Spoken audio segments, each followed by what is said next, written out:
And finally, straight after Kent Tonight, we have a brand new episode of Kent Film Club. It's the show where we find out what films have impacted our guests' lives. And the presenter, Deacy, is here to give me an idea of what's to come on tonight's show. Before we get into what's coming up, Chris, earlier in the show we saw Finn's piece all about a replica of the first boat that circumnavigated the world. Pretty great to have right here in Chatham, in Medway.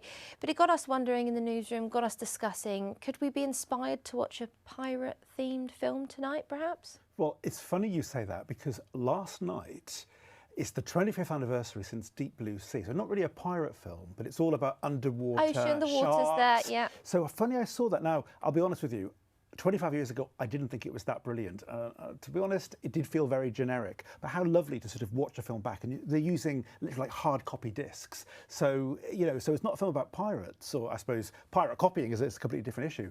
But yeah, watching a film that's 25 years old and sort of see how the technology evolves. Films like The Meg couldn't have been made if it hadn't been for those predecessors, and of course Jaws itself going back to 1975. Definitely. Well, let's hope for none of that in Medway's waters. Now, I want to go to a very important story within the film industry that we've discussed with you many times.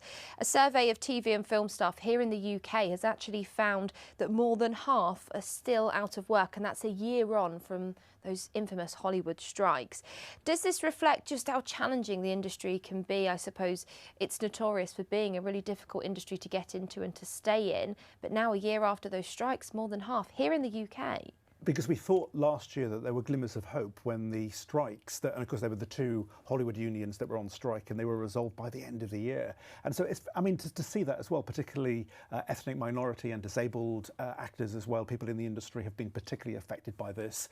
And as you say, only 5 or 6% of people saying that they actually have recurrent work and that things are actually back to the levels that they were pre-pandemic. So it also shows the underside, because obviously we watch the films, and great to watch those films, whether they're new films or 25 years old, doing the rounds in the cinemas. But behind the scenes, and AI, which is one of the reasons they were on strike in the first place, of course, that itself raises all sorts of questions about the future of the industry. So these are quite tumultuous times.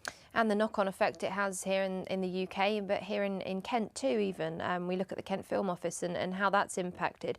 Do you think the industry is resilient enough in looking back at that past year? Do you think it will pick up from now onwards? Well, the bit of hope that I have is that so many films in recent years are made not far from here, of course, at Chatham Maritime. So there is that sense that the actual locations are so important. And I really hope they will continue to be, because I don't think we want to see too many films with green screens. So we want to see the locations. Definitely. And they still exist. And some of those key ones here in Kent, just where we saw from Finn's report there.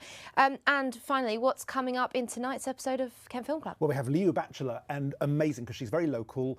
She lives around the Folkestone area and does a lot of work in environmental work and media. And 3 of her films have a very key environmental theme.